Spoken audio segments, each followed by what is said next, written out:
नमस्कार। आज हम एक ऐसी घटना पर बात करने वाले हैं जिसने सच कहूं तो हम सबको अंदर तक हिलाकर रख दिया। ठीक है, चलिए गहराई से इस पूरे मामले को समझते हैं। हम देखेंगे कि कैसे खुशी और सुकून से भरी एक बिल्कुल नॉर्मल सी शाम अचानक एक बहुत बड़ी राष्ट्रीय त्रासदी में बदल गई। कहानी शुरू होती है 30 अप्रैल 2026 से। जगह थी जबलपुर का बरगी डैम। शाम के करीब 5 बज रहे थे और इमेजिन कीजिए, सूरज बस ढल ही रहा था। नर्मदा नदी का पानी उस सुनहरी गोल्डन आवर वाली रोशनी में एकदम चमक रहा था। बच्चे हंस रहे हैं, खेल रहे हैं, परिवार वाले रिलैक्स कर रहे हैं। सब के सब बस एक शांत मजेदार क्रूज राइड का बेसब्री से इंतजार कर रहे थे। मतलब अगर आप वहां होते तो आपको लगता कि ये तो एकदम पिक्चर परफेक्ट शाम है। अब इस नंबर पर गौर कीजिए, 30 से 31। ये सिर्फ एक नंबर नहीं है, बल्कि ये उन यात्रियों की सटीक संख्या है जो उस छोटी सी मोटरबोट पर सवार हो रहे थे।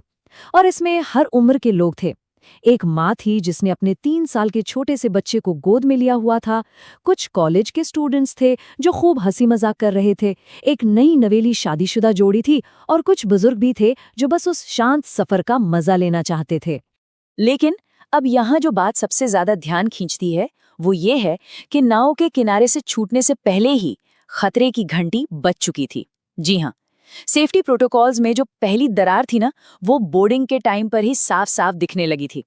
हुआ ये कि नाव में बैठते वक्त कई यात्रियों ने लाइफ जैकेट मांगी। बिल्कुल जायज सी बात है ना। लेकिन सिर्फ कुछ ही लोगों को जैकेट्स दी गईं। सबके लिए जैकेट थी ही नहीं। और जब यात्रियों ने इस पर सवाल उठाए, अपनी चिंता जाहिर की, तो स्टाफ ने क्या किया? उन्होंने बड़ी ही आसानी से उनकी बातों को टाल दिया, मानो ये कोई बड़ी बात ही ना हो। उन्होंने एग्जैक्टली कहा क्या, ये सुनिए। ये नॉर्मल है, डरने की कोई बात नहीं है। बस इसी एक लाइन ने उस जानलेवा लापरवाही की नींव रख दी थी। उन्होंने पैसेंजर्स के डर को बिल्कुल खारिज कर दिया।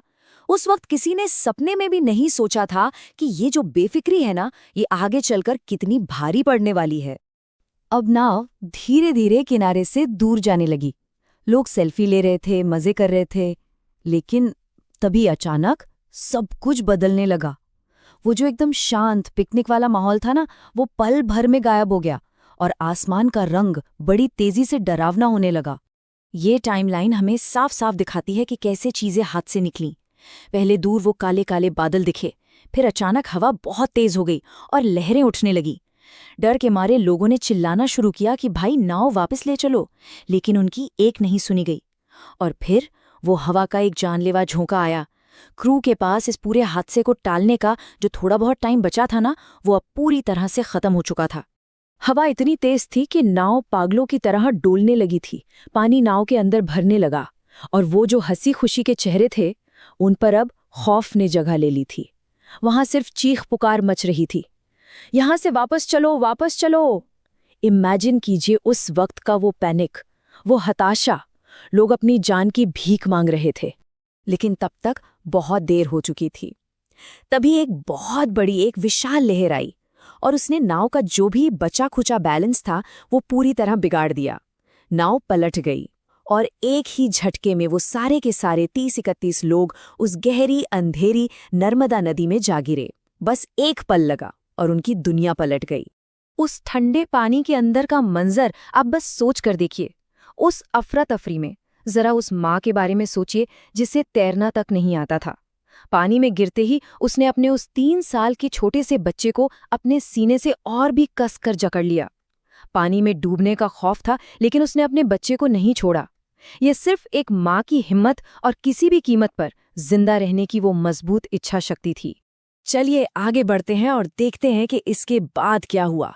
पानी में गिरते ही एक खौफनाक पैनिक फैल गया। जिन्हें तैरना नहीं आता था वो बस किसी तरह पानी के ऊपर रहने के लिए हाथ पैर मार रहे थे, और जिनके पास वो गिनी चुनी लाइफ जैकेट्स थीं वो उसी के सहारे अपनी जान बचाने की जद्दोजहद कर रहे थे। वहीं दूसरी तरफ जो लोग किनारे पर थे, उन्होंने शोर सुना और बिना एक सेकंड बर्बाद किए फौरन पुलिस और रेस्क्यू टीमों को कॉल लगा दिया। कुछ ही देर में रेस्क्यू टीमें और पुलिस की नावें वहां पहुंच गईं और बचाव का काम शुरू हुआ। उन्होंने उस गहरे पानी से लोगों को निकालना शुरू किया। कई लोग तो पानी से लड़ते लड़ते इतने थक चुके थे कि बेहोश हो गए थे। और नदी से निकलकर जब ये लोग अस्पताल पहुंचे तो वहां का सीन और भी दिल तोड़ने वाला था। अस्पताल के बाहर परिवारों की भारी भीड़ जमा थी। हर कोई बस एम्बुलेंस के आने का इंतजार कर रहा था। जैसे ही कोई सायरन बजता, लोगों की सांसें अटक जाती थीं। लेकिन बेहद अफसोस की बात है कि कई परिवारों को उस रात ये दुखद सच्चाई माननी पड़ी कि उनके अपने अब कभी लौट कर नहीं आएंगे। तो यहाँ सबसे अहम पॉइंट ये है कि जब इस पूरे मामले की जांच हुई तो एक बात बिल्कुल शीशे की तरह साफ हो गई। ये कोई मामूली हादसा नहीं था, ये एक ऐसी त्रासदी थी जिसे आसानी से टाला जा सकता था। ये सीधे तौर पर कुछ इंसानी गलतियों का नतीजा था, ऐसी गलतियां जो नहीं होनी चाहिए थीं। अगर हम ऑफिशियल जांच के निष्कर्षों पर नजर डालें तो मुख्य रूप से 3 बड़ी लापरवाहियां सामने आती हैं। पहला, मौसम खराब होने की जो चेतावनियां थीं उन्हें पूरी तरह इग्नोर कर दिया गया। दूसरा, जब मौसम बिगड़ना शुरू हुआ तो नाव को वापस मोड़ने का फैसला लेने में बहुत ज्यादा देर कर दी गई। और तीसरा, जो सबसे बड़ी गलती थी, यात्रियों को पर्याप्त लाइफ जैकेट्स ही नहीं दी गई और इन्हीं स्पेसिफिक फैसलों की कीमत लोगों को अपनी जान देकर चुकानी पड़ी। ये पूरी घटना हम सब के लिए, पूरे समाज के लिए एक बहुत बड़ी चेतावनी है। देखिए, सेफ्टी रूल्स और प्रोटोकॉल्स को हम कभी भी हल्के में नहीं ले सकते। एक छोटी सी चूक, एक छोटी सी बेफिक्री पल भर में आपसे आपका सब कुछ छीन सकती है। ये जो नियम होते हैं ना, ये सिर्फ कागजों पर लिखने के लिए नहीं होते, ये सच में जिंदगियां बचाने के लिए होते हैं। आज के इस एक्सप्लेनर को हम एक भारी सवाल के साथ खत्म करेंगे। एक ऐसा सवाल जो शायद हम सबको सोचने पर मजबूर कर दे कि अगर उस शाम थोड़ी सी सावधानी बरती जाती, अगर उस वक्त सही फैसले लिए जाते, तो क्या ये लोग आज जिंदा होते? ये इस बात की एक बहुत ही दर्दनाक याद है कि लापरवाही की कितनी भारी कीमत चुकानी पड़ सकती है, जिसे शायद ही कभी भुलाया जा सकेगा।